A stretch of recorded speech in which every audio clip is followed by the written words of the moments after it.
In a desert that hides scars and legends, the encounter between two souls marked by loss ignites a silent storm. When memories fade and only the gaze remains, the heart writes its own story.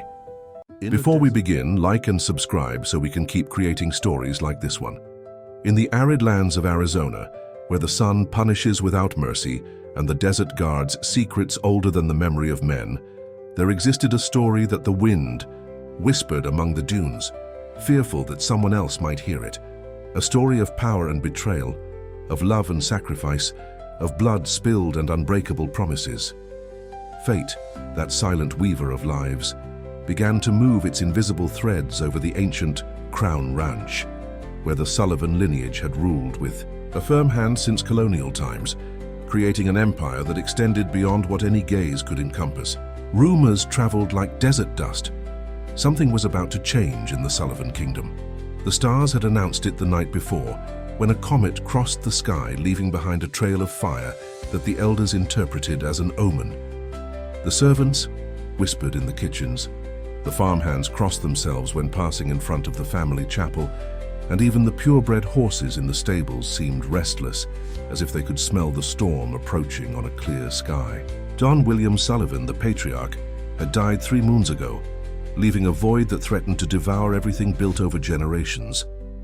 On his deathbed, with his eyes fixed on the carved stone ceiling, he had pronounced the name of his only son of Alexander before his soul left this world to join his ancestors. And so it was that the Arizona desert met its new lord.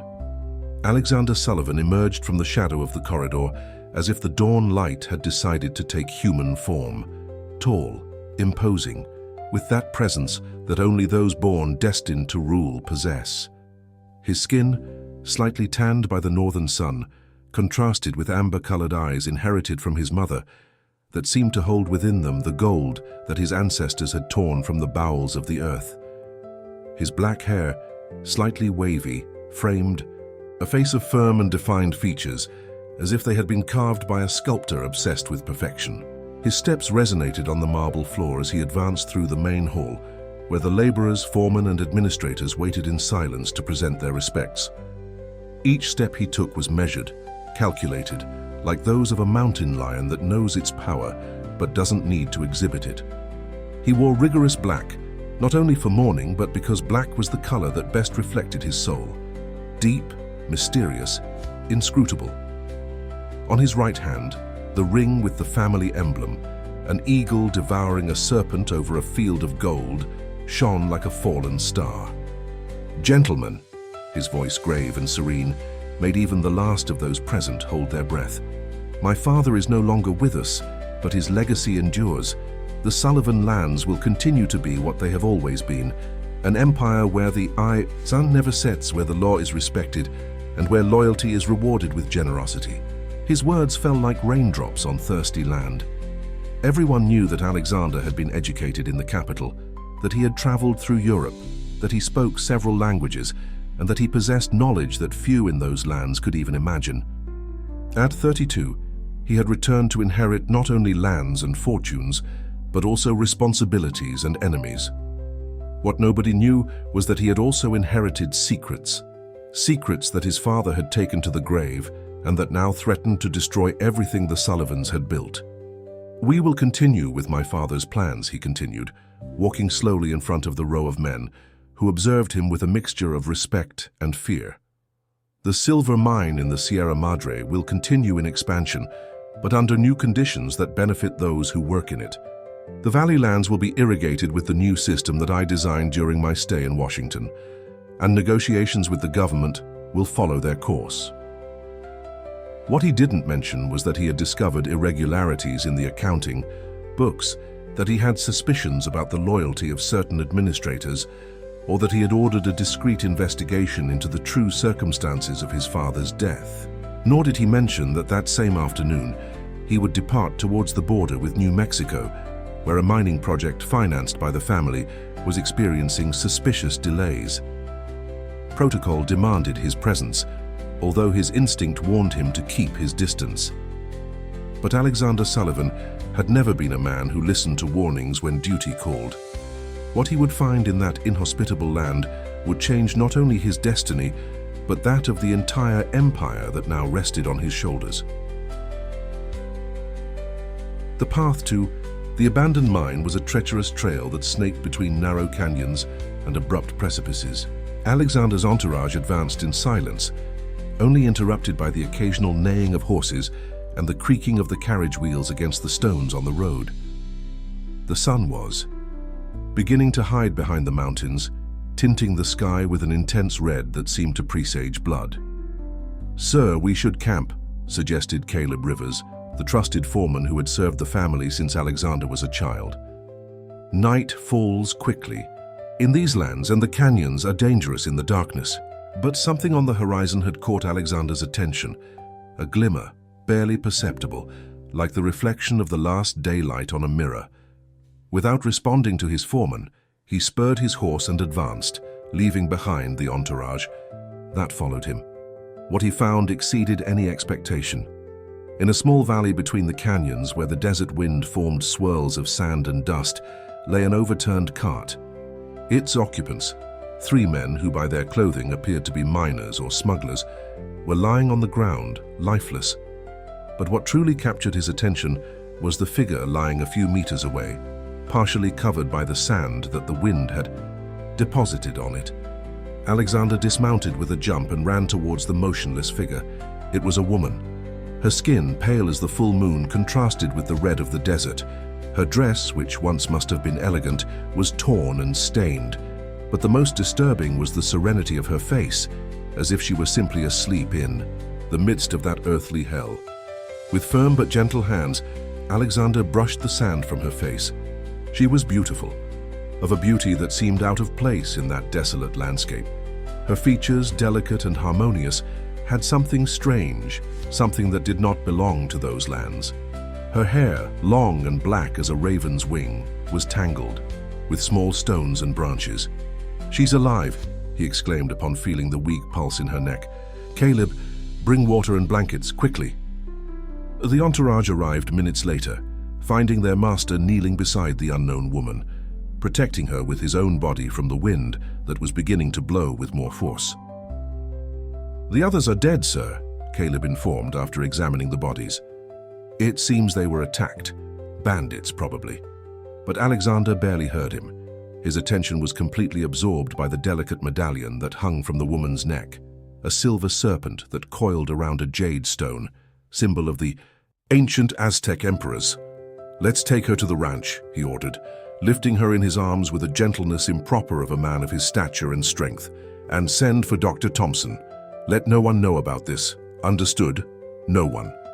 As he placed the unknown woman in his own carriage, covered with his cloak, a shiver ran down his spine. It wasn't fear or concern. It was the absolute certainty that he had just crossed a threshold from which there would be no return. The crown. Ranch rose imposingly under the silvery light of the moon when the entourage returned. The servants, surprised by the early return of their master, hurried to prepare a room for the mysterious guest. No one dared to ask questions when Alexander, carrying the unknown woman in his arms, climbed the stairs towards the east wing of the mansion, where the family rooms were located.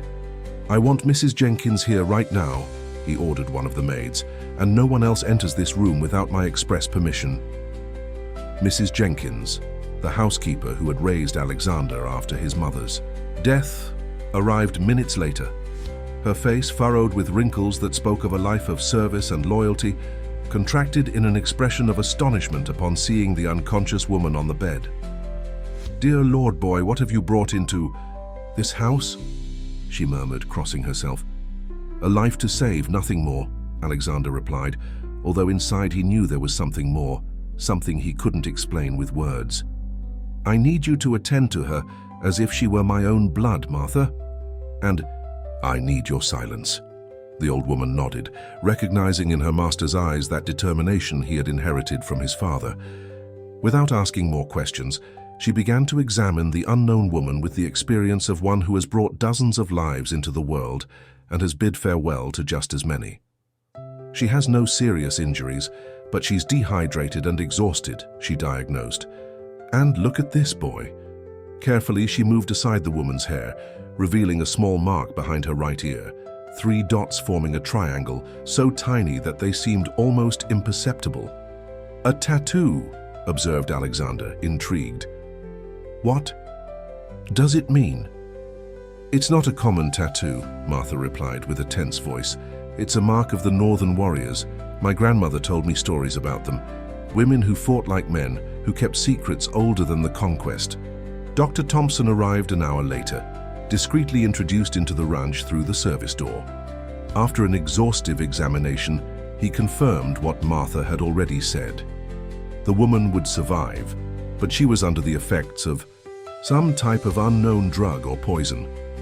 "I cannot determine what they administered to her, Mr. Sullivan," confessed the doctor, cleaning his glasses with an immaculate handkerchief.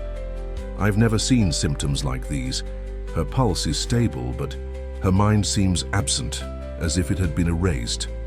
"How long will it take for her to wake up?" asked Alexander, without taking his gaze from the serene face of the unknown woman. "Impossible to know. It could be hours, days, even weeks. And when she wakes up, I can't guarantee that she'll remember who she is or what happened to her." The doctor's words hung in the air, heavy as lead. Alexander nodded slowly, assimilating the information. "I appreciate your discretion, Doctor," he finally said, handing him a bag that jingled with the unmistakable sound of gold. "I trust that this matter will remain between us." "Of course, sir. Medical ethics obligate me to silence." The doctor paused before adding, "But allow me some advice, not as a doctor, but as a friend of your late father's. Be careful. These lands are full of dangers, and not all come in the form of bandits or snakes." After the doctor's departure, Alexander remained by the bed of the unknown woman for hours, observing the soft movement of her chest as she breathed, studying every detail of her face as if trying to memorize a map that would lead him to a hidden treasure. There was something in the way he found her, alone in the middle of that merciless desert, that awakened in him a protective instinct that he didn't know he possessed. Perhaps it was the vulnerability that emanated from her, so different from the strength that women of his social circle strive to demonstrate. Or perhaps it was simply that, for the first time in his life, Alexander Sullivan found himself facing a mystery that his education, his money, and his power couldn't immediately solve. At dawn, when the first rays of the sun filtered through the damask curtains, Alexander made a decision. He would investigate the origin of that woman, discover what she was doing in Sullivan lands, and above all, find out the meaning of that medallion that now rested on his desk, shining with its own light under the rising sun. What he didn't know was that by saving that life, he had unleashed forces that had been dormant for decades, waiting for the precise moment to awaken and reclaim what belonged to them. 3 days passed in which Alexander barely left the ranch. He divided his time between urgent matters that required his attention and long hours sitting next to the bed of the unknown woman, sometimes reading documents, other times simply observing her, as if he feared that by turning away she might vanish. On the night of the 3rd day, while the full moon bathed the ranch with its spectral light, a movement caught his attention. The woman had opened her eyes that upon meeting his left him breathless. They were the color of polished obsidian, black and deep as the night itself, but with golden flashes that seemed to dance within them, eyes that seemed to contain centuries of wisdom and pain. "Where am I?" she asked in a hoarse voice, in perfect English but with an accent that Alexander couldn't identify. It wasn't the accent of Arizona, nor of the capital, nor of any region of America that he knew. "You're safe," he responded, approaching the bed but maintaining a respectful distance. "In my ranch. I found you in the desert, unconscious. Do you remember what happened to you?" The woman closed her eyes for a moment, as if trying to access a memory that refused to materialize. When she opened them again, there was confusion and fear in them. "No," she whispered. "I don't remember anything. Not my name, nor where I come from, nor how I got there." Alexander felt a knot in his stomach. The doctor had warned about this possibility, but facing it was different. The doctor said it could be temporary. He reassured her, although without too much conviction. "They administered some type of drug to you. With time, it's possible that your memory will return." "And in the meantime?" she asked, sitting up slightly in the bed. Who am I? What am I supposed to do? The question hung between them, heavy as a tombstone. Alexander surprised himself by responding with a confidence he didn't feel. In the meantime, you're under my protection. I am Alexander Sullivan, and this is my home. You can stay here as long as necessary, until you recover your memory or until we discover who you are. A flash of something, recognition, alarm, crossed the woman's eyes upon hearing his name, but it was so fleeting that Alexander wasn't sure he had really seen it. Sullivan, she repeated, as if savoring each syllable. The name seems familiar to me. It's possible that you've heard of my family, he conceded. The Sullivans have a presence in much of the northern USA. Mines, ranches, business with the government. No, it's something more, she interrupted, bringing a hand to her temple, like a memory that vanishes as soon as I try to grasp it. Alexander decided not to pressure her. Instead, he offered her water and called Mrs. Jenkins to bring something to eat. The old woman, upon seeing the unknown woman awake, showed a mixture of relief and wariness.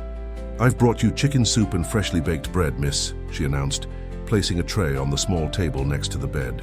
Then, addressing Alexander with a warning look, she added, Mr. Richard Winters has arrived, sir. He says he has urgent matters to discuss with you. Alexander frowned.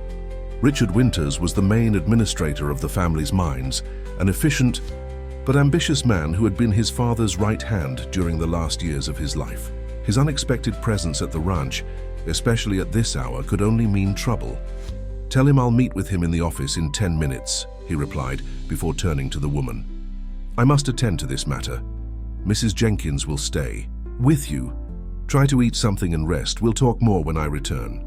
She nodded, although Alexander perceived a certain tension in her shoulders, as if the name Winters had also awakened something in her misty memory. As he descended the stairs towards the office, a disturbing idea began to form in his mind. What if that woman's presence in his lands was not a coincidence? What if her memory loss was not accidental, but intentional? What if someone had wanted to ensure that she could never reveal what she knew? Richard Winters was waiting for him, standing by the office window, contemplating the gardens illuminated by the moon.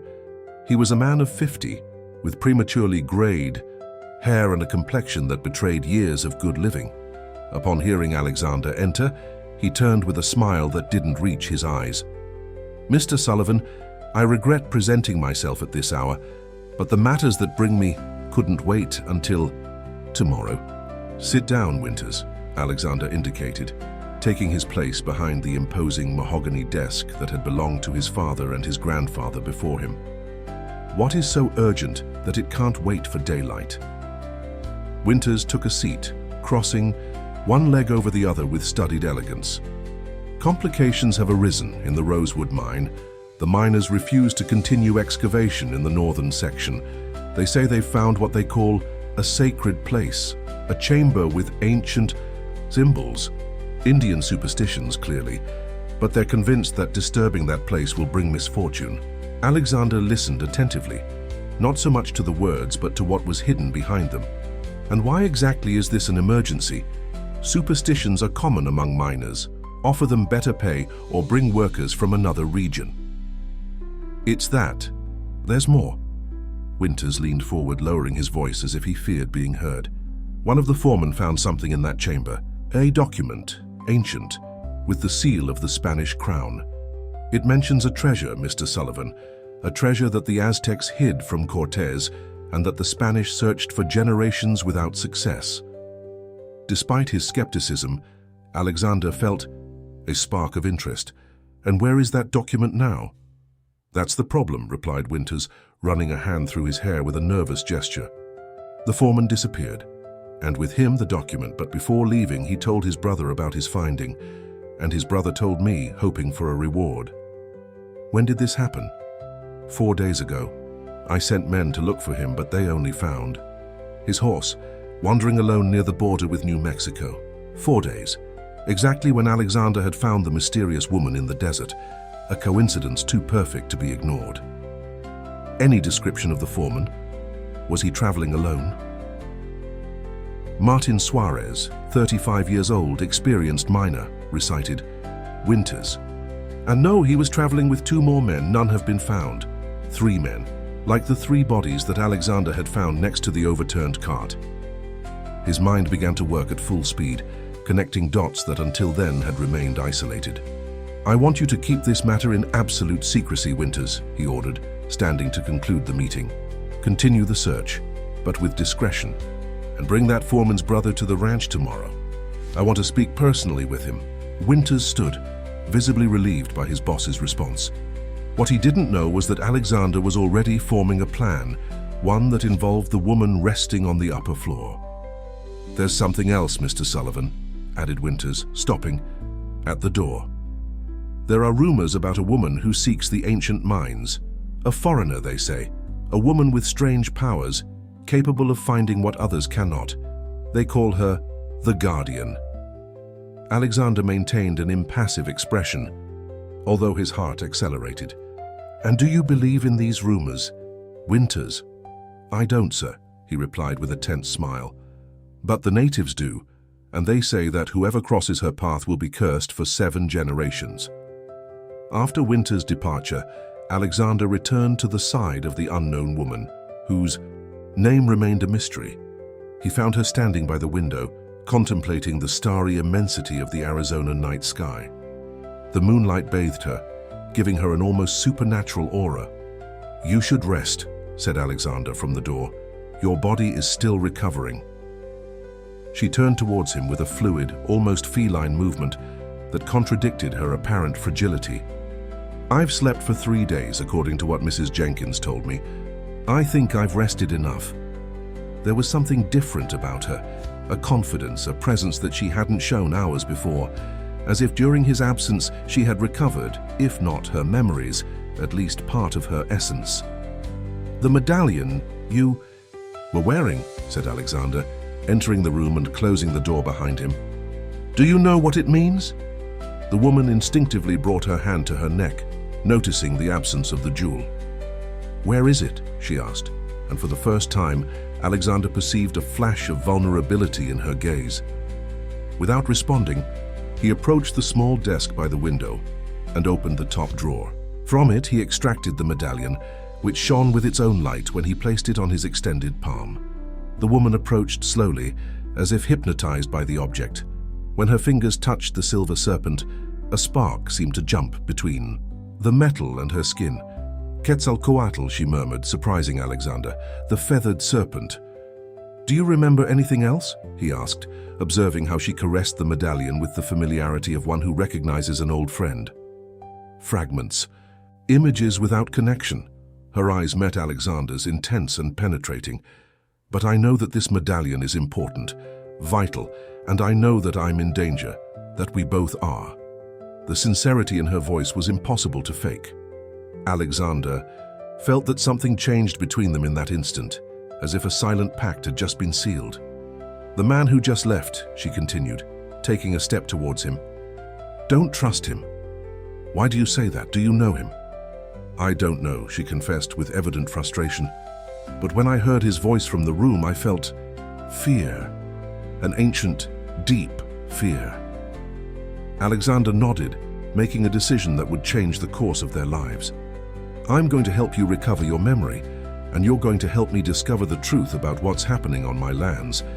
But for that, you'll need a name. We can't keep calling you the Unknown Woman." She reflected for a moment, as if searching in the emptiness of her mind for something to hold on to. Finally, her eyes settled on the medallion she still held. "Stella," she said firmly. "I don't know if it's my real name, but it means star, and I feel it belongs to me." "Stella," repeated Alexander, and the name seemed to come alive between them. "Welcome to Crown Ranch, Stella. May the gods protect us both from what is to come." The following days passed in a strange dance of discoveries and concealments. For the outside world, Stella was presented as a distant cousin of Alexander's, come from Spain to spend a season in America after the death of her husband. The story, carefully elaborated, explained her strange accent and justified her presence at the ranch without raising too many suspicions. In private, however, Alexander and Stella began a parallel investigation. He, using his contacts and resources to track any information about the Guardian and the mysterious document mentioned by Winters. She fighting daily against the mists of her memory, trying to capture the fragments of memories that occasionally emerged, especially during her dreams. A week after her arrival, during one of their now habitual walks through the ranch gardens, Stella stopped abruptly in front of an ancient stone fountain. "There are symbols here," she said, pointing to marks barely visible at the base of the fountain. "The same ones that are on my medallion." Alexander knelt to examine them better. Indeed, carved in the stone and almost erased by time, 3 symbols could be distinguished: a serpent, an eagle, and what appeared to be an 8-pointed star. "This fountain has been here since I can remember," he commented, passing his fingers over the ancient carvings. "My father used to say it was built by the first Sullivan who arrived in these lands almost 200 years ago." "No," contradicted Stella with a certainty that surprised them both. "These symbols are much older. They are guardian marks, signaling a path." "A path to where?" "To what I am destined to protect," she answered, and her eyes seemed to darken with the shadow of a painful memory. "To what others want to find at any price." That same afternoon, locked in the ranch library, Alexander spread ancient maps of the region on the table, some inherited from his grandfather, others acquired during his travels. "If these symbols mark a path, there must be more," he reasoned, "and if they've been here for centuries, they must appear in historical records or in local legends." Stella, now dressed in a simple green dress that enhanced her natural beauty, leaned over the maps with a concentrated expression. Her proximity disturbed Alexander in ways he had never before experienced. There was something in her fragrance, in the way her hair fell like a dark cascade over her shoulder, in the intensity of her gaze, that awakened in him emotions he thought he had left behind long ago. "Here," she suddenly pointed, placing her finger on a point on the map marked simply as ruins, "and here and here." Following the line traced by her indications, Alexander saw a pattern emerge. The points formed a constellation, exactly the same as the one that decorated the reverse of Stella's medallion. "The Eagle constellation," she murmured. "It's pointing to a specific place, a place that doesn't appear on these maps." Alexander felt a shiver run down his spine. The mine where they found the chamber with ancient symbols, it must be part of this. "We have to go there," declared Stella with a determination that admitted no reply. "I need to see those symbols, Alexander. They could be the key to recovering my memory and to understanding why I'm here." It was the first time she had pronounced his name, and it sounded like an intimate caress on her lips. Alexander found himself nodding, despite the alarm sounding in his head. Taking Stella to the mine meant exposing her and exposing himself. If she really was the guardian of the rumors, if there really existed a hidden treasure and a document that revealed its location, they were entering dangerous territory. "We'll go," he finally conceded. "But not alone. I'll take trusted men, and you'll have to continue pretending to be my cousin before the others. No one should know the true purpose of our visit." Stella smiled, a smile that illuminated her face like dawn illuminates the desert. "Thank you," she said simply. And in that moment, something changed between them irreversibly. That night, as Alexander prepared for bed, a soft knock on his door alerted him. Upon opening it, he found Stella, pale as a ghost, with her nightgown, soaked in sweat and her eyes dilated with terror. "I remember them," she whispered, entering the room without waiting for an invitation. "I remember how they captured me, how they drugged me. They wanted information about the medallion, about the symbols, and when I didn't give it to them, they decided I was more useful dead than alive." Alexander closed the door and guided her to an armchair next to the unlit fireplace. "Who, Stella? Who wanted to kill you?" "Men with masks. But one of them spoke like him, like your administrator, Winters." Her voice trembled, but her eyes showed an absolute certainty. "And they mentioned a name, Project Tlaloc. They said it was too late, that the project was already underway and that not even the Guardian could stop it." "Tlaloc, the Aztec god of rain?" asked Alexander, trying to make sense of what he was hearing. Not just of rain, corrected Stella, also of floods, of destruction, of the end of one world to make way for another. A heavy silence fell between them as the implications of her words settled. If what Stella remembered was true, if Winters was involved in something as sinister as this Project Tlaloc sounded, then the situation was even more dangerous than they had imagined. "There's something else," added Stella, extending her hand to take Alexander's. Her touch was warm, almost electric. "In my dream, in my memory, I knew you, not like now, but before, as if our paths had already crossed at another time, in another life." Alexander wanted to dismiss that idea as a product of confusion, of the trauma that Stella had obviously suffered, but something inside him resonated with those words, as if a dormant part of his being awakened upon hearing them. "Rest now," he said, gently squeezing her hand. "Tomorrow we'll depart for the mine, and I promise you that we'll find answers, even if I have to move heaven and earth to do so." Stella nodded, but made no move to get up. Instead, her eyes remained fixed on Alexander's, as if seeking in them an anchor to cling to amid the tempest of her fragmented memories. "I'm afraid," she confessed in a whisper. "Not of the danger, but of discovering who I really am. What if I don't like what I find? What if my purpose is something I cannot or don't want to fulfill?" The vulnerability in her voice disarmed Alexander. Without thinking, he shortened the distance between them and took her face in his hands, a gesture so intimate that in any other circumstance it would have been unthinkable between two people who barely knew each other. "Listen to me, Stella. I don't know who you were before our paths crossed, but I know who you are now. I've seen your strength, your determination, your capacity to face the unknown without breaking. Whatever your real name or your purpose, that won't change the essence of what I see in you." The words flowed from him as if they were pronounced by another person, one who had been hidden under layers of obligations and expectations, and yet each word was true, born of a certainty that transcended logic.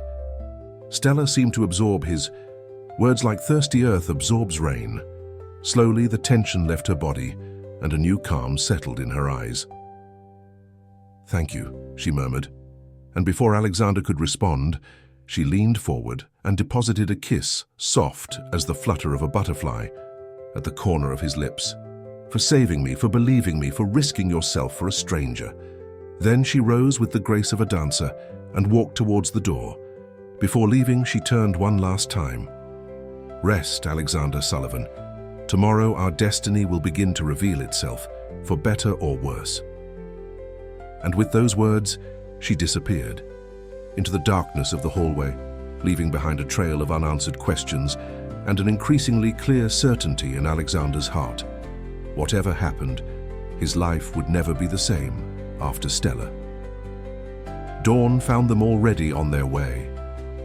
Alexander had organized a small expedition composed of himself, Stella, Caleb Rivers, and 4 more men of absolute trust. Officially, they were going to inspect the working conditions in the mine, a routine visit that shouldn't raise suspicions. Unofficially, each of the selected men carried concealed weapons and precise orders to protect the boss's cousin at any price. The journey took place mostly in silence. Stella, dressed in a riding suit that Alexander had ordered hastily made, for her rode with the ease of someone who has spent half a life on a horse, another fragment recovered from her lost past, although she herself seemed surprised by her own ability.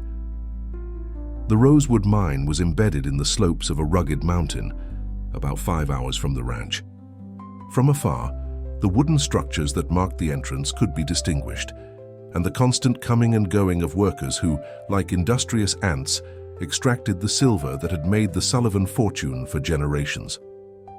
Upon seeing them arrive, the main foreman, a man named Frank Foster, ran to receive them with evident nervousness. "Mr. Sullivan, we weren't expecting your visit," he greeted, removing his hat. His eyes deviated towards Stella, and a flash of something recognition, alarm, crossed his face before he could control it. "A surprise inspection, Foster," responded Alexander, dismounting with a fluid movement. My father always said that the best way to know the truth about a business is to show up when no one is expecting you. Of course, sir. Everything is in order, although, pressed Alexander, helping Stella dismount. The brief contact of their hands sent an electric current down his spine. The northern section remains closed as Mr. Winters ordered, explained Foster, avoiding looking directly at Stella. The men refused to work there after what they found. Precisely why we're here, intervened Stella, with an authority that surprised even Alexander. My cousin wishes to personally see that famous chamber with ancient symbols. As a scholar of pre-Columbian cultures, I'm particularly interested. The lie flowed from her lips with such naturalness that for a moment Alexander almost believed it. Foster, however, visibly paled.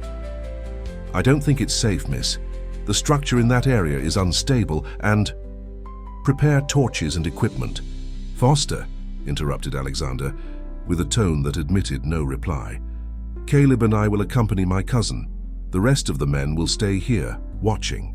It was a direct order from his boss, and despite his evident discomfort, Foster had no choice but to obey. Minutes later, Alexander, Stella, and Caleb were entering the depths of the mine, illuminated only by the orange glow of the torches. The descent was long and fatiguing. As they advanced, the air became denser and more humid, and the sounds from outside faded until they were replaced by the constant dripping of water that filtered between the rocks and the occasional creaking of the wood that supported the galleries. It's here, Foster finally announced, stopping in front of a tunnel blocked by boards nailed in the form of an X. The chamber is at the end of this passage, but I insist, Mr. Sullivan, it's not safe. Withdraw, Foster, ordered Alexander. You'll wait here. If we don't return in an hour, send help. The foreman nodded, although it was evident that the idea didn't please him. Alexander waited until he had moved away enough before tearing off the boards that blocked the passage. With Caleb's help. Are you sure about this? He asked Stella quietly. We can still turn back. But she was already advancing towards the darkness, guided by a determination that seemed to arise from the deepest part of her being. I'm sure. What we're looking for is there, I feel it. The tunnel narrowed as they advanced, forcing them to walk in single file. Caleb went first, followed by Stella and finally Alexander, all in silence, aware that each step brought them closer to something that could change their lives forever. After what seemed an eternity, the tunnel led into a wide chamber, surprisingly well preserved. The walls were covered with symbols engraved in the stone, serpents, eagles, stars, and human figures in ritual postures. But the most impressive was the central altar, a large stone slab supported by 4 sculpted figures that seemed to represent the gods of the 4 cardinal points. Incredible, murmured Caleb, raising his torch to better illuminate the engravings. It must be centuries old. Stella approached the nearest wall as if hypnotized. Her fingers traced the symbols with reverence, as if she were reading a sacred text. They're not just decorations, she finally said. It's a message, a warning. Can you read it? Asked Alexander, approaching her. Not exactly read it, but I understand it. Her eyes scanned the symbols at great speed, absorbing their meaning. It speaks of an ancient power, a knowledge that must remain hidden. It speaks of guardians chosen to protect it through generations, and it speaks of a prophecy. Her voice broke suddenly, and Alexander noticed that she was trembling. Without thinking, he surrounded her with his arm, offering support. What? Prophecy, Stella. When the eagle and the serpent meet again under the northern star, the cycle will begin once more, she recited, as if the words arose directly from her lost memory. The guardian will be tested. Blood will call to blood, and the dormant power will awaken to bless or destroy. A heavy silence fell over the chamber as the words resonated on the stone walls. Caleb discreetly crossed himself, murmuring a prayer. But there's more, continued Stella, moving towards the central altar. These symbols here, they're coordinates. They point to a place, the same place marked by the eagle constellation on the ancient maps. Alexander followed her, fascinated by the transformation he was witnessing. It was as if Stella had found her element, as if the dispersed pieces of her identity were beginning to fit into a recognizable pattern. "And what's in that place?" he asked, although a part of him feared the answer. "The heart of power," she responded, turning to look at him with eyes that seemed to contain all the wisdom of the world. "What I have been destined to protect, what Project Tlaloc seeks for its own ends." Caleb, who had been examining the other end of the chamber, called them urgently. "Mr. Sullivan, miss, you have to see this." Upon approaching, they saw what had caught his attention. A small opening in the wall, almost imperceptible at first sight, from which protruded a piece of torn cloth. "Someone was here recently," concluded Alexander, examining the opening, "and left something hidden." Carefully, he introduced his hand into the hole and extracted a bundle wrapped in waxed cloth. Upon unwrapping it, they found an object that made Stella gasp, a second medallion, identical to hers, but with a crucial difference. Instead of a serpent, this one showed an eagle devouring a serpent. "The eagle medallion," whispered Stella, taking it with trembling hands, "the counterpart to mine. Together they form the key." "The key to what?" asked Caleb, visibly nervous. Before Stella could respond, a noise at the entrance of the chamber alerted them, voices and footsteps approaching. Alexander quickly extinguished his torch, indicating to the others to do the same. In the sudden darkness, the three hid behind the central altar, holding their breath. Seconds later, the chamber was illuminated again with the light of several torches. Richard Winters entered, followed by Foster and two armed men that Alexander didn't recognize. "Check every corner," ordered Winters. "The document mentions that the eagle medallion was hidden here by the last Guardian before being captured." "And if the Sullivans have already found it?" asked one of the men. "The young boss and the woman are here. They could be looking for the same thing we are." "Impossible," responded Winters with disdain. "Alexander knows nothing about the project. He thinks he's investigating irregularities in the mine, nothing more. And as for the woman, we thought she was dead. An error that we'll soon correct." The words hit Alexander like a fist in the stomach. The confirmation of Winters' betrayal, the direct threat against Stella, the mention of a captured Guardian, everything fit into a sinister pattern that he was just beginning to understand. He felt Stella's hand seeking his in the darkness, their fingers intertwining in a silent pact. The eagle medallion, now hidden in the pocket of his jacket, seemed to palpitate with a life of its own. "It's not here," Foster finally declared after a fruitless search. "Someone got ahead of us." "Damn it," growled Winters. "The council won't be pleased. We need that medallion to complete the ritual before the next eclipse." "And what do we do with Mr. Sullivan and the woman?" asked one of the armed men. Winters kept silent for a moment, as if considering his options. "An accident," he finally decided. "The structure of this section is already unstable. Some strategically placed explosives, and no one will question that there was a tragic collapse during their inspection." "And after," insisted the man, "after, as main administrator, I'll manage the Sullivan affairs until the succession is cleared. Hup, and by then Project Tlaloc will have culminated, and a new order will have been born." The implications of what they were hearing were terrifying. Not only did they plan to kill them, but apparently Winters had been conspiring for a long time to take control of the Sullivan fortune. And everything was connected with that mysterious project and the medallions. "Prepare the explosives," ordered Winters. "We have to be far away when this blows to pieces." The men nodded and began to withdraw. When the light of their torches faded in the tunnel, Alexander, Stella, and Caleb emerged from their hiding place. "We have to get out of here," urged Caleb, "and fast." "Not through the main tunnel," warned Stella. "They'll be waiting for us." "Then how?" asked Alexander, aware that the minutes were inexorably passing. Stella turned to one of the walls covered with symbols. "Here," she said, pressing a sequence of glyphs. "The ancients always built a secondary exit in their temples." To the astonishment of Alexander and Caleb, the wall began to move, revealing a narrow and descending passageway. "How did you know?" began Alexander, but was interrupted by a distant rumble. The explosives had already been placed. "There's no time," cut in Stella, pushing them towards the passageway. "This tunnel will lead us to the surface, but we have to move now." Without further questions, the three entered the darkness of the secret passage, while the world at their backs began to crumble with a deafening roar. The descent through the tunnel was a nightmare of darkness, dust, and terror. They advanced by feel, guided only by Stella's determination, who seemed to move with the certainty of one who travels a familiar path. Behind them, the rumble of the explosion and the subsequent collapse shook the mountain, sending vibrations that threatened to collapse their escape route as well. "Faster!" Stella urged, when a cascade of dust and small stones began to fall on them. The tunnel won't resist much longer. After what seemed an eternity, a beam of light filtered from above, an opening barely wide enough for a person to pass that led to the outside.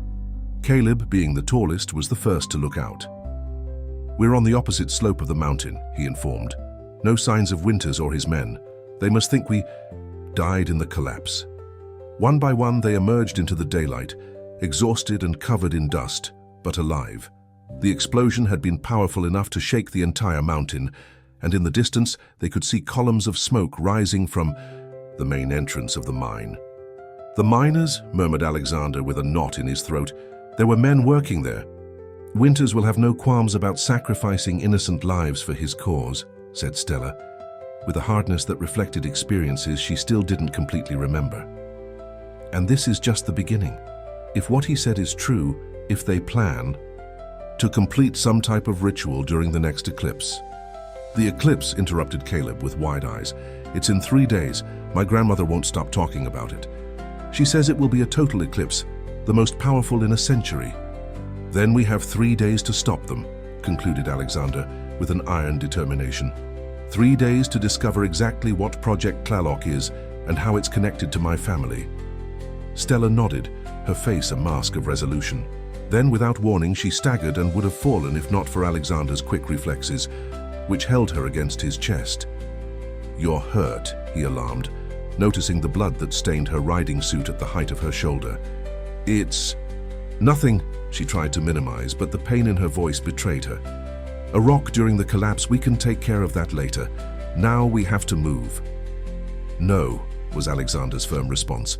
"If you faint in the middle of the desert, we won't get anywhere. We'll attend to that wound now, and then we'll look for a safe place to plan our next move. Winters believes we're dead, and that's our only advantage at this moment." Caleb, who had been scrutinizing the surroundings, pointed towards a spot on the horizon. "There's a shepherd's cabin a few miles from here. We could reach it before nightfall, if we hurry." Alexander nodded, making a decision. "We'll head there. We'll heal Stella and send Caleb back to the ranch to recruit trusted men. Meanwhile, Stella and I will try to decipher the meaning of the medallions and their connection with the coordinates found in the chamber." The cabin turned out to be a humble but solid construction, abandoned during the low shepherding season. A single room with a stone fireplace, a rustic table, 2 chairs and a cot covered with sheepskins. It wasn't the National Palace, but it offered shelter and, most importantly, was far from Winter's eyes and ears. While Caleb departed towards the ranch, taking advantage of the nascent darkness to move without being detected, Alexander tended to Stella's wound. With water from a nearby spring and strips of cloth torn from his own shirt, he cleaned the cut on her shoulder with a delicacy that contradicted the strength of his hands. Stella remained silent during the process, observing Alexander's concentrated face in the vacillating light of the fire they had lit in the fireplace. Only when he finished bandaging the wound did their gazes meet, and the world seemed to stop for an instant. "Thank you," she whispered, aware of the intimacy of the moment. They were alone, isolated from the world, united by a shared danger, and a mystery they were just beginning to unravel. Alexander nodded, unable to articulate words. Something had changed between them.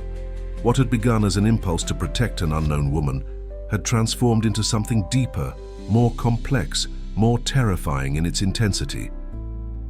"The medallions," he finally said, breaking the spell of the moment. "We should examine them while we wait for Caleb."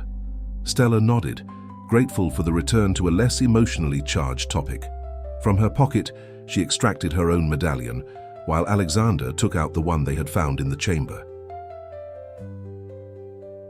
Under the unstable light of the fire, the 2 objects shone with a supernatural intensity. Stella placed them next to each other on the table, and after a moment of doubt, made them rotate until the engraved figures, the serpent and the eagle, were facing each other. "The eagle and the serpent," she murmured, "the symbol of Mexico.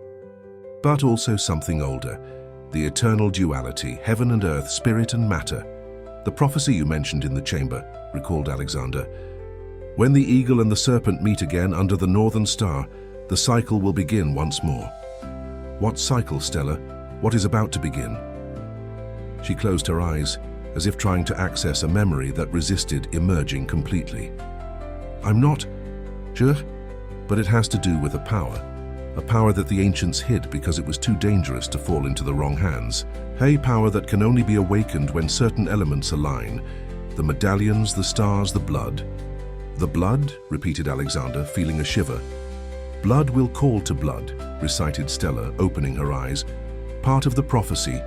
I think it refers to lineages, to specific families destined to protect the secret through generations." "Like the Sullivans," deduced Alexander, beginning to understand.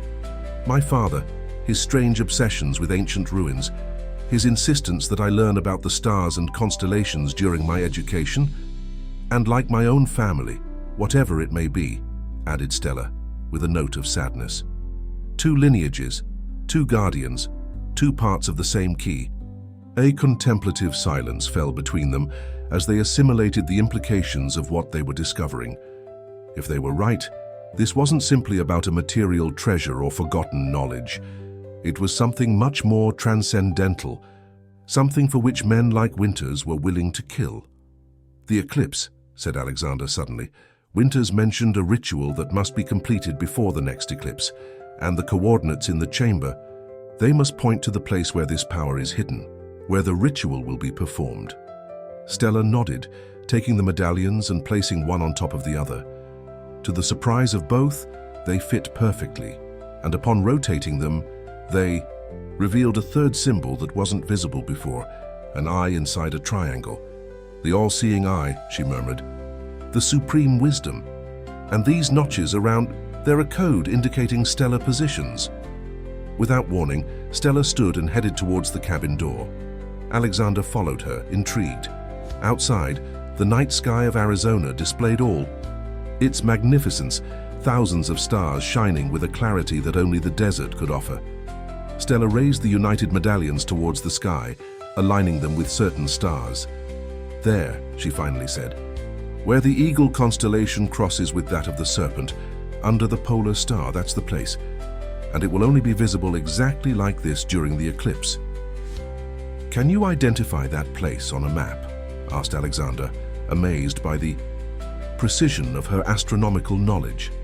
"Yes," she responded, lowering the medallions. "It's a rock formation in the northern mountains near the border, a place that the ancients called Heart of Stone. That's where the dormant power is found. That's where Winters and his council plan to awaken Tlaylock.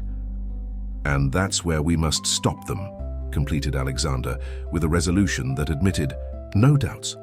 Their gazes met again, sealing a pact without words. Together they returned to the interior of the cabin, aware that each minute brought them closer to the inevitable confrontation. But before they could resume their analysis of the medallions, the sound of approaching hooves alerted them. "Caleb," suggested Stella, although the tension in her voice suggested that she didn't really believe it. "Not enough time has passed," responded Alexander, quickly extinguishing the fire in the fireplace. "Hide, I'll take care of this." "No," was Stella's firm response. "We'll face this together. I'm no longer the unconscious woman you found in the desert. I am a guardian, and guardians don't hide in the shadows." Before Alexander could protest, the cabin door flew open. But instead of Winters or his men, who entered was an elderly man of venerable appearance, dressed in traditional native clothes and carrying a staff carved with symbols similar to those of the chamber in the mine. "The eagle and the serpent have met as was written," said the old man in a native language, a tongue that Alexander barely understood, but that surprisingly, Stella seemed to understand perfectly. "The time of the trial has come." Stella responded in the same language, words that flowed from her as if she had always spoken that ancient tongue. The old man nodded, apparently satisfied with her response, and then turned towards Alexander. "Son of Sullivan," he said now, in English. "Your father tried to warn you, but death reached him before he could complete his mission. Now everything falls upon you too." "You knew my father?" asked Alexander, disconcerted. "What was he trying to warn me about?" "That the Shadow Council had infiltrated your house, your business, your life," responded the old man. "That they planned to use the power of your lands for their own ends. That only the union of the Jaguar and the Eagle could stop them." "The beasts, Jaguar and the Eagle," repeated Alexander, confused. "You and her," clarified the old man, pointing to Stella, "the heirs of two ancient lineages, destined to meet in each cycle, to protect or destroy. He, blood of conquerors, but with the heart of the Jaguar. She, descendant of Aztec kings, bearer of the spirit of the Eagle." Stella stepped forward, and Alexander noticed there was something different about her. A new confidence, as if the old man's words had completely awakened her dormant memory. "My name is Stella Schuyler," she declared, with a voice that seemed to resonate with the echo of centuries. "Last descendant of the line of guardians of Tenochtitlan, and I have remembered my purpose." The old man nodded, visibly pleased. "Then you know what must be done." "Yes," she confirmed, "the ritual of union. But first we must reach the Heart of Stone before the Council, and we need the complete key." "The complete key?" asked Alexander, feeling that despite the recent discoveries there were still many missing pieces in this ancestral puzzle. Stella turned to him with an expression that mixed determination and something more, something deeply personal. "The medallions are only two parts of the key. The third part is blood. The blood of the Jaguar and the Eagle, mixed at the precise moment under the correct stars." The implications of her words floated between them, charged with a meaning that transcended the merely ritual. Alexander felt that something inside him responded to an ancient call, as if a part of his being that had remained dormant throughout his life finally awakened. "Blood will call to blood," he repeated, remembering the prophecy. "Our ancestors already did this before, didn't they? In each cycle." "In each cycle," confirmed the old man. "Each time the total eclipse aligns the stars of the Eagle and the Serpent, the power sleeps or awakens, depending on the decision of the Guardians. And each time the Guardians must be willing to sacrifice what they value most, to seal their choice." "What kind of sacrifice?" asked Alexander, although a part of him feared the answer. "That," responded the old man, with an enigmatic smile, "you will discover in due time. Now you must depart. The Council has already sent men to look for you, believing you might have survived. You don't have much time." As if to confirm his words, the distant sound of several riders approaching reached them. The old man indicated that they should follow him towards the back of the cabin, where, to Alexander's surprise, two already saddled horses awaited them. "How did you know?" he began, but the old man interrupted him with a gesture. "The ancients always know," was his only explanation. "Go to the Heart of Stone. I will divert the Council's men, and remember, only true love can defeat the power that awakens." With those enigmatic words, the old man urged them to mount and depart. As they rode under the starry mantle of the desert, Alexander looked at Stella, who now galloped at his side with the grace of a born warrior. Her black hair waved in the wind like a battle standard, and her eyes, reflecting the light of the stars, contained a fire that seemed capable of defying fate itself. In that moment, he knew there was no turning back. Their paths had intertwined in a way that transcended coincidence or conscious choice. United by a mission that spanned centuries, by a secret that could change the world, and by a feeling that grew in their hearts with each beat, each look, each shared word. Fate, that silent weaver of lives, had finished its labor. Now all that remained was to face what awaited them at the Heart of Stone, where the Eagle and the Serpent would meet once more under the Northern Star. The night and the following day passed in a race against time. Alexander and Stella rode to the limit of their mount's endurance, stopping only when it was absolutely necessary to briefly rest or to attend to Stella's wound, which fortunately began to heal. During those forced pauses, she continued revealing, fragments of her recovered memory, pieces of the puzzle that now began to take shape before them. "The Shadow Council has existed since the fall of Tenochtitlan," she explained, while they shared a scarce breakfast under the shade of a solitary mesquite. Originally formed by wise men and priests who sought to preserve ancient knowledge, over time it became corrupted. Its current leaders believe that the dormant power can be controlled and used for their own ends. "And what exactly is this power?" asked Alexander, observing how the sun began to rise over the horizon, tinging the desert with gold. Stella kept silent for a moment, as if seeking the adequate words to describe something that transcended common language. "The ancients called it the voice of the gods," she finally said, "a knowledge that allows whoever possesses it to influence the minds and wills of others.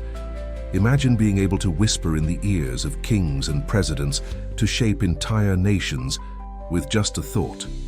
Alexander felt a shiver run down his spine. Such a power in the wrong hands would mean the end of human freedom, she completed. "That's why the guardians of each cycle have opted to keep it dormant, sealed under the heart of stone, protected by the blood of the chosen lineages. And this Project Talaloch that Winters mentioned, it's the Council's plan to awaken the power and control it through a specific ritual during the eclipse. They've been preparing for decades, infiltrating governments, companies, families, including yours." The revelation, although not completely unexpected after all they had discovered, hit Alexander with the force of an avalanche. "Do you think my father's death wasn't natural?" confirmed Stella, with a softness that contrasted with the hardness of her words. When he began to suspect Winters, when he found ancient documents that mentioned the cycle and his own role, as a descendant of the Jaguar, he became a threat that the Council could not tolerate. Pain and rage mixed in Alexander's chest, but also something more, an iron resolution, a silent oath to honor his father's sacrifice by completing the mission he had begun. "And you?" he asked after a moment. "How did you get involved in this?" Sad smile appeared on Stella's lips. "I was born for this, like you, but unlike you, I always knew it. I was raised by the last guardians of my lineage, educated in secret in the ancient arts, prepared for this specific moment." She paused, and her eyes clouded with the weight of painful memories. "When the Council found our refuge in the Sierra Madre, they killed everyone. Only I escaped, with the Serpent Medallion and the knowledge necessary to find the descendant of the Jaguar before the eclipse." "To find me," murmured Alexander, beginning to understand.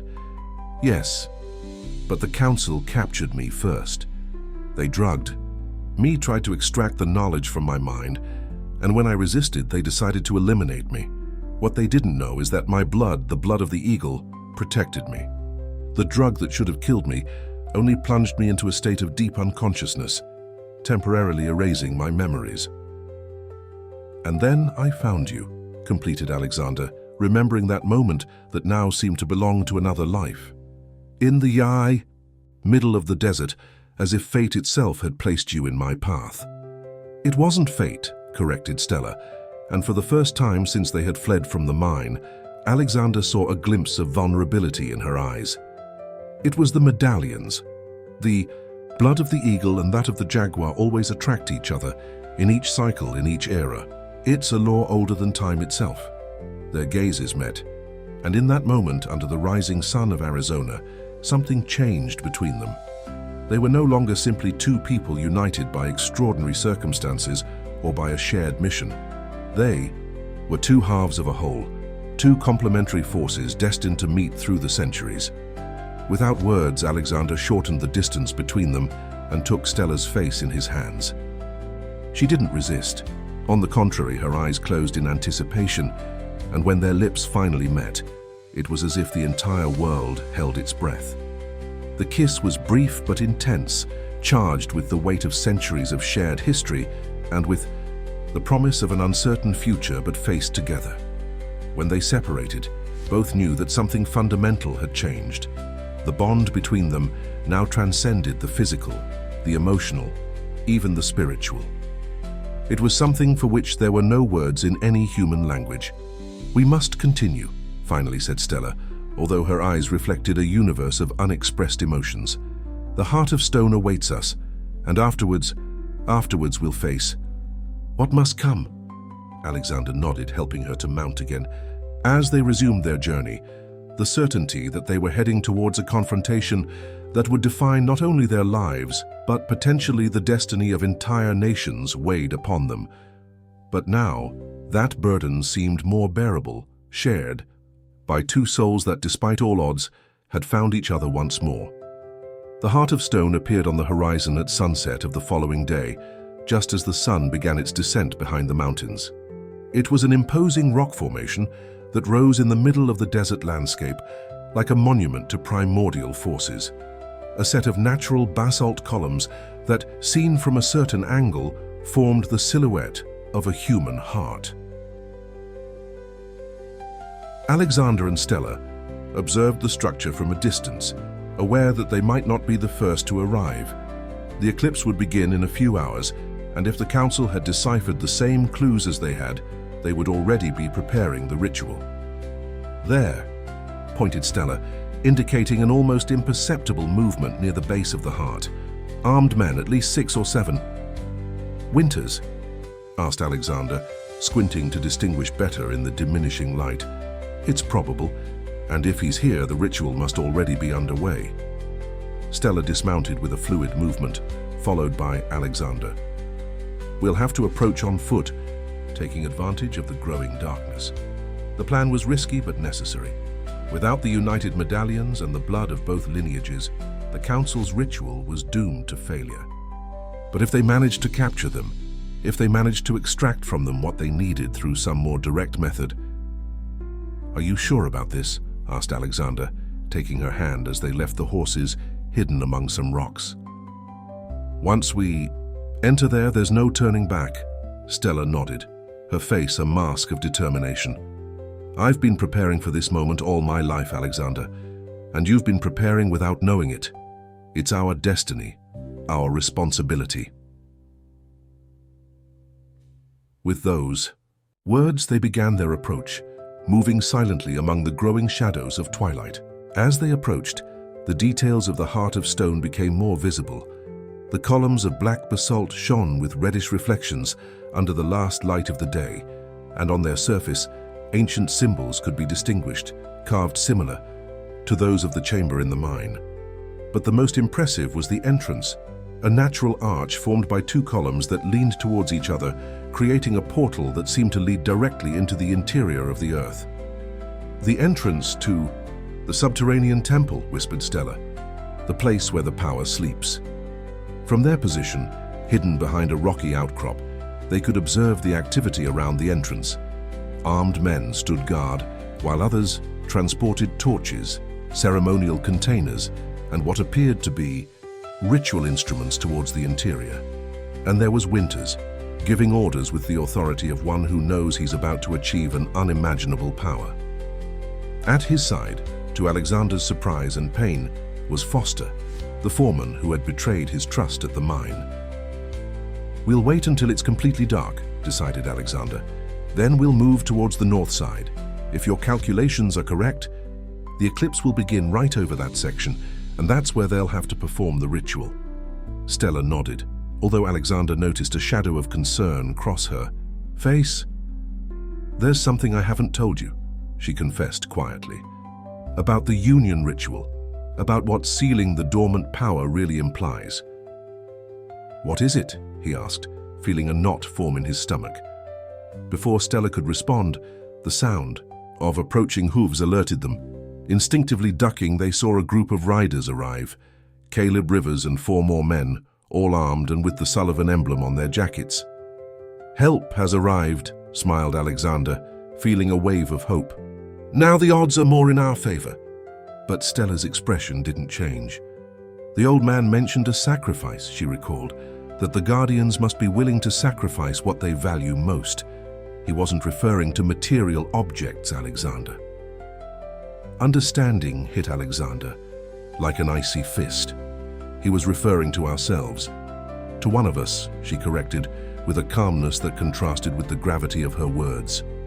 "To seal the dormant power, to prevent it from falling into the wrong hands, one of the Guardians must join with it, become its eternal custodian, buried under the stone until the next cycle.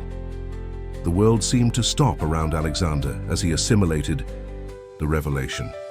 It wasn't just a battle against the council that awaited them, but an impossible decision. A choice that no human being should be forced to make. There must be another way, he insisted, refusing to accept the cruel fate that unfolded before them. There's always another option. Not in this case, responded Stella, and the sadness in her eyes revealed that she had accepted this truth long before verbalizing it out loud. It's the price of power, the balance that maintains equilibrium. One life in exchange for the freedom of millions. Alexander wanted to protest, wanted to deny the implacable logic of her words, but was interrupted by the arrival of Caleb, who had separated from the group to look for them. "Mr. Sullivan," greeted the foreman, visibly relieved to find them. "Alive. Thank God you're well.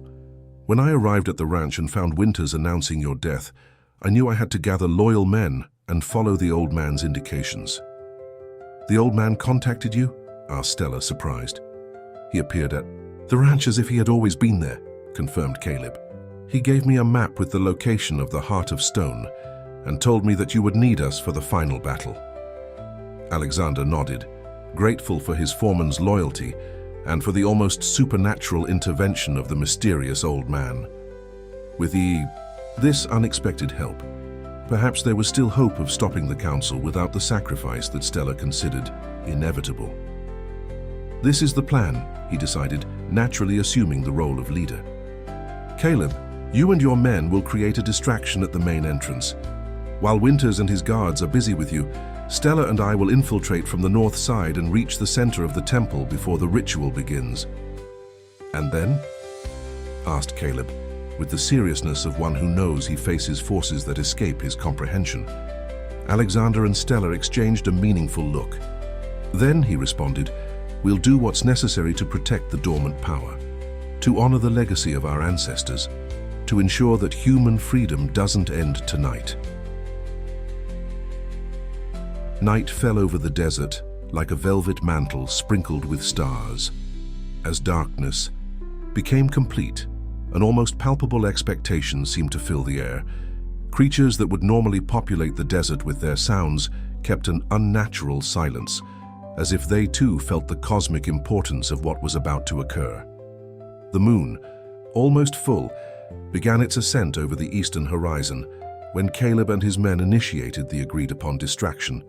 Shots, shouts, and sudden chaos attracted most of the guards towards the main entrance of the temple, exactly as they had planned. Taking advantage of the confusion, Alexander and Stella slipped along the north side of the Heart of Stone, finding a secondary opening between the basalt columns. It was a narrow space, barely enough for one person at a time to pass, but it led directly to the interior of the structure. "Remember," whispered Stella as they entered the darkness of the passage, "whatever happens in there, our priority is to prevent Winters from completing the ritual. The United Medallions are the only key that can both awaken and seal the power. They must not fall into his hands under any circumstance." Alexander nodded, aware of the weight of the medallions in his pocket and of the responsibility they represented. As they advanced through the narrow tunnel, illuminated only by the small oil lamp they had brought, the walls around them seemed to come alive. Symbols carved in the stone shone with their own light, faint but unmistakable, as if they recognized the presence of the legitimate guardians. "It's the blood," explained Stella, noticing Alexander's fascination at the phenomenon. "Our lineages are connected with this place at a level that transcends the physical. The stone itself recognizes our presence." After what seemed an eternity of advancing in penumbra, the tunnel led into a circular chamber of impressive proportions. The vaulted ceiling rose several meters above their heads, supported by columns carved with figures of gods and sacred animals. In the exact center of the chamber, an altar of black stone shone under a beam of moonlight that filtered through, an opening in the ceiling. But they weren't alone. Winters and 3 of his men were already there, arranged around the altar in positions that suggested the preparation of a ritual. And on the altar, to Alexander's horror, lay a human figure, a young indigenous woman apparently drugged or unconscious, dressed in a ceremonial attire that recalled the ancient Aztec sacrifices. "A substitute," murmured Stella immediately, understanding. "They believe they can deceive the dormant power by offering other blood instead of the Guardians. It won't work," responded Alexander, with the certainty of one who accesses an ancestral knowledge that he didn't know he possessed. "The power recognizes only the blood of the chosen lineages." "I know, but the ritual incompletely or incorrectly performed could have catastrophic consequences. They wouldn't just fail to awaken the power, but could release something much worse." They didn't need words to decide their next movement.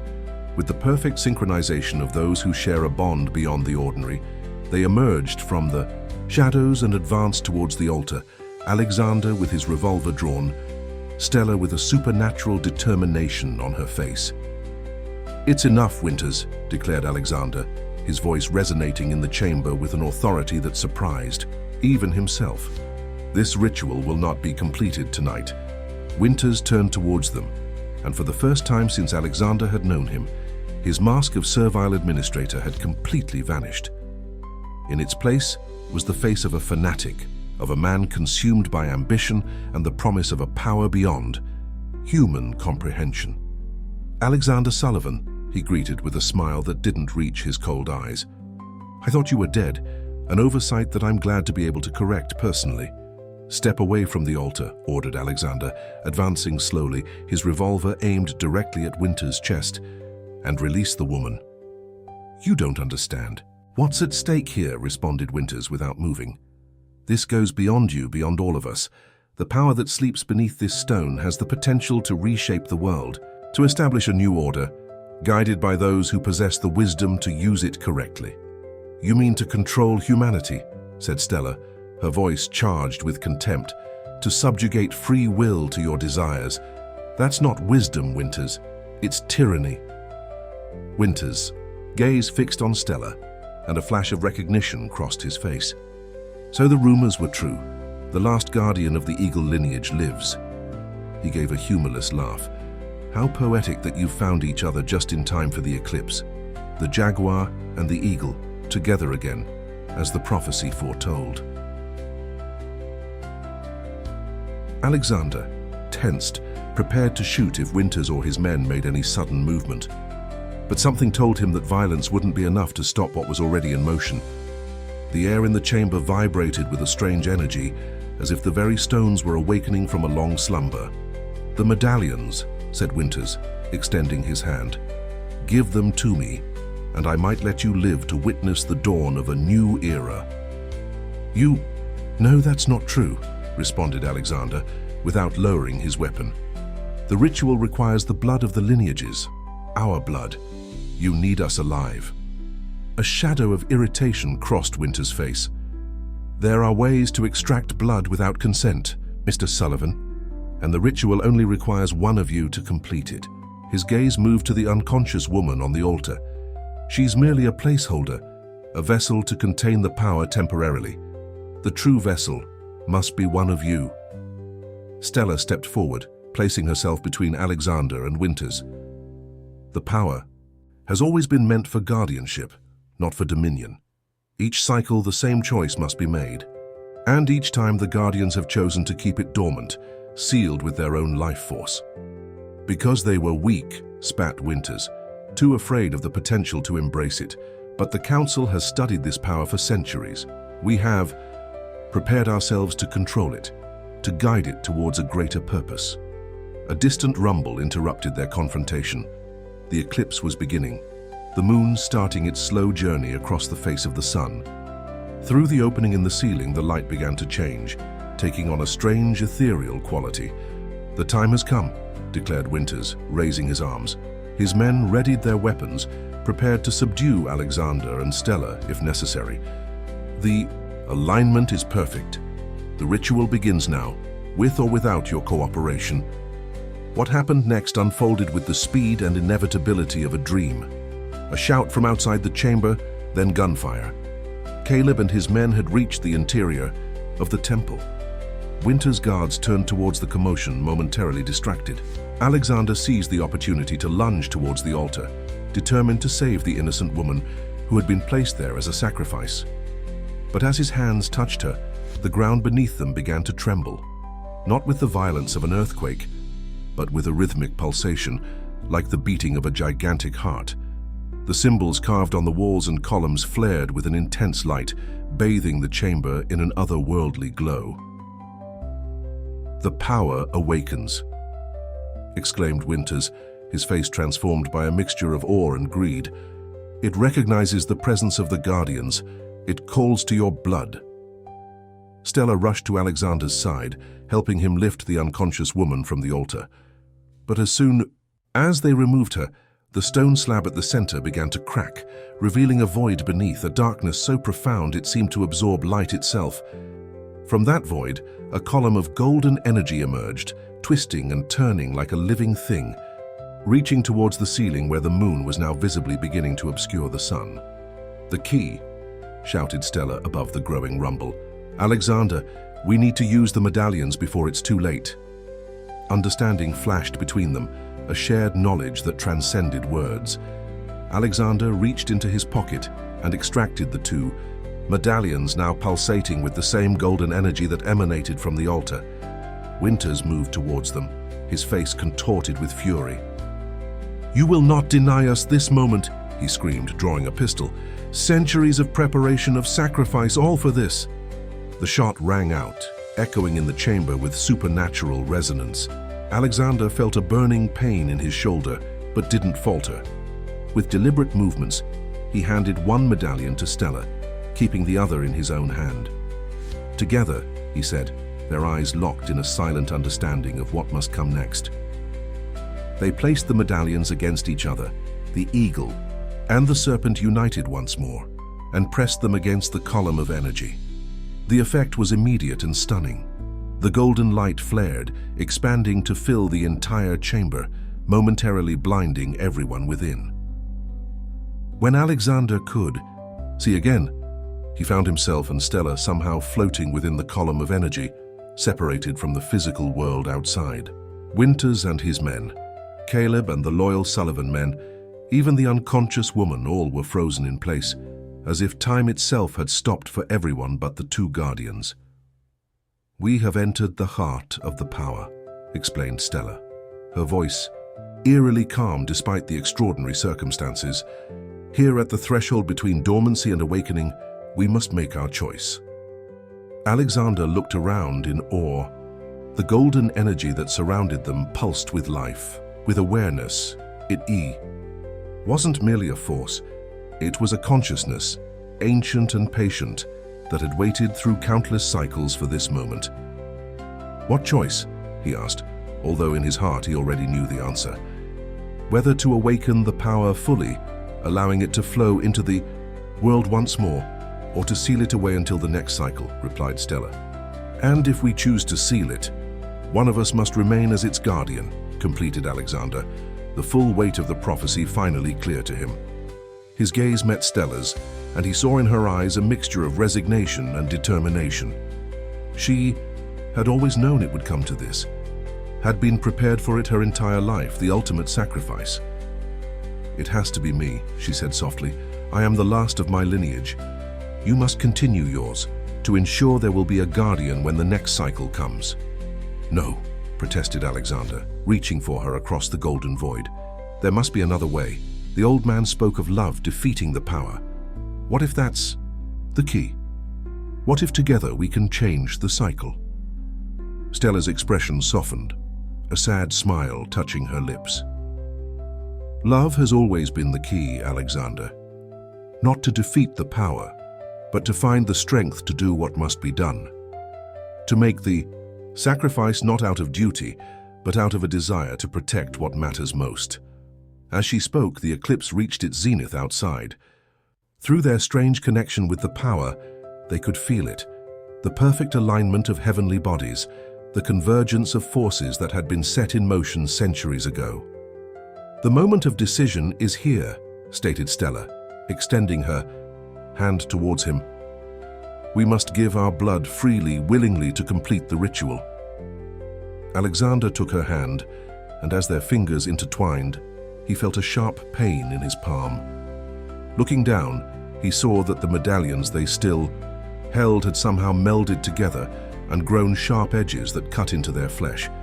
Their blood mingled, dripping onto the golden energy beneath them, which absorbed it eagerly. "Your blood carries the essence of the jaguar," murmured Stella, watching the transformation. "Strong, determined, protective. Mine carries the essence of the eagle, far-seeing, swift, freedom-loving. Together, they form the perfect balance." The pain in their hands intensified, but neither let go. The mingled blood began to glow with the same golden light as the energy around them, forming patterns that matched the symbols on the chamber walls. "I love you," said Alexander suddenly, the words emerging from a place deeper than thought. "Across time, across lives. I've loved you before I even knew you existed." "And I you," responded Stella, tears shimmering in her eyes. "In this life and in all others. That's why I can do this." Before Alexander could react, she pulled away from him, taking both medallions in her hands. With a swift movement, she pressed them against her heart, and the golden energy responded immediately, swirling around her like a cocoon of light. "Stella, no!" cried Alexander, reaching for her, but finding himself pushed back by an invisible force. "Listen to me," she called, her voice already beginning to change, to merge with the ancient power. "This isn't an ending. It's a transformation. Every 52 years during the new fire ceremony, the seal weakens. If you find the third medallion, the one of the jaguar, you can free me and take my place."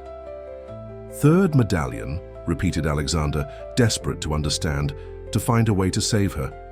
"Hidden where the first Sullivan built his home," she explained, her form beginning to dissolve into pure light. "Seek it, and remember me. Remember us." The golden cocoon intensified, becoming so bright that Alexander had to shield his eyes. When the light dimmed enough for him to look again, Stella was gone.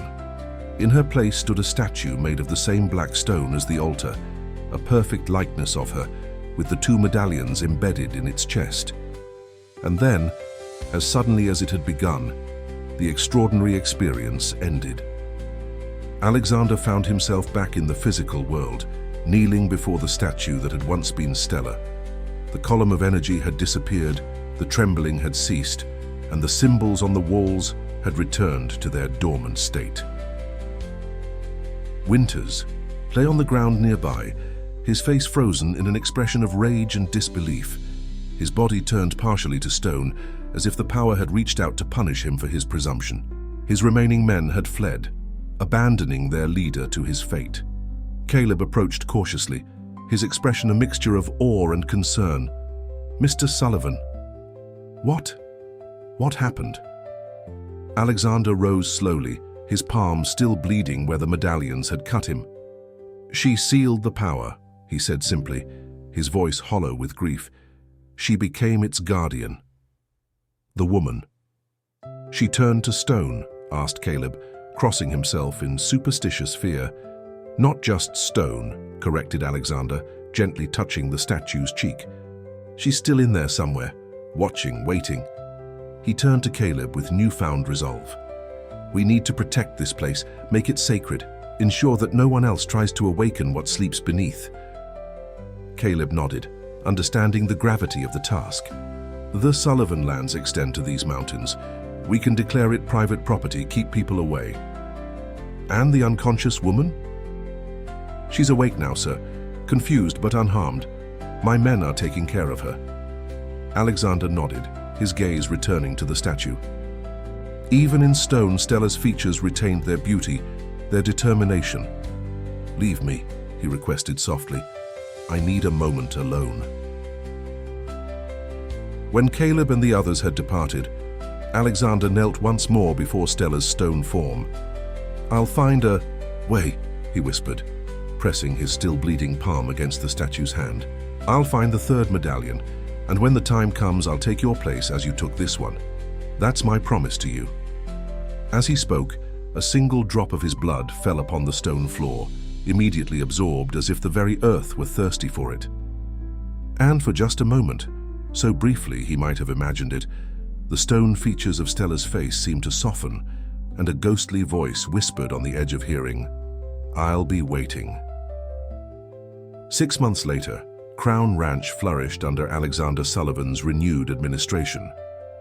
The mines operated with fair conditions for the workers, the lands produced more than ever, and the young boss had gained a reputation for wise and compassionate leadership that contrasted with his previous image of a distant aristocrat.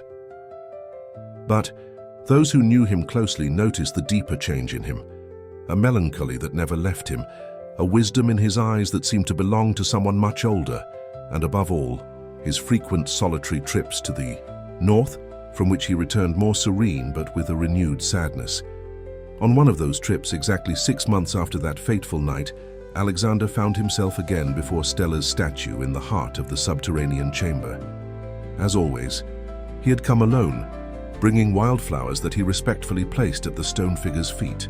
The ancient codices I found in my father's library mention that the seal isn't permanent, he spoke aloud, as if she could hear him.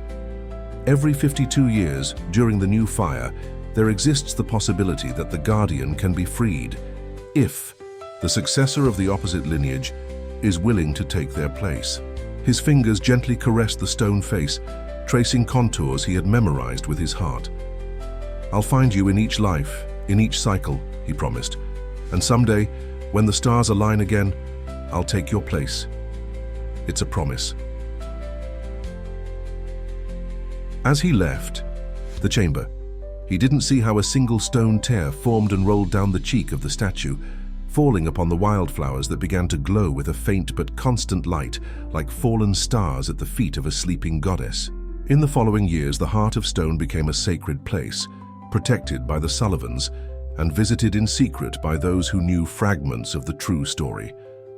Locals began to speak of a legend that every 52 years during the night of the new fire, if one approached the place with a pure heart, one could hear the whisper of two eternal lovers promising to meet again when the eagle and the serpent united under the northern star. And so in the arid lands of Arizona, where the sun punishes without mercy and the desert guards secrets older than the memory of men, a story of transcendental love became myth, a myth became legend, and a legend became the eternal promise that not even death can separate those who are destined to find each other again and again through the cycles of time. Because as the wind whispers among the dunes of the Arizona desert, there are loves that not even time can erase and destinies that not even death can alter. The dormant power will remain sealed as long as the lineages continue, as long as the eagle and the jaguar keep finding each other through the cycles, as long as there exist hearts willing to sacrifice everything for a greater good. And on nights like this, when the full moon bathes the heart of stone with its silvery light, travelers swear they can see the silhouette of a tall and elegant man visiting the statue of a beautiful woman, bringing her wildflowers and whispering eternal promises that only the desert keeps in its immemorial memory. We hope this journey between forgetfulness and identity has touched your deepest emotions. If you want to continue exploring stories where mystery intertwines with passion, don't forget to visit our special playlist. It's right here on the left. Do you believe the soul can recognize what the mind has forgotten? Or that true bonds are woven beyond memory? Share your feelings in the comments. See you in the next unforgettable story.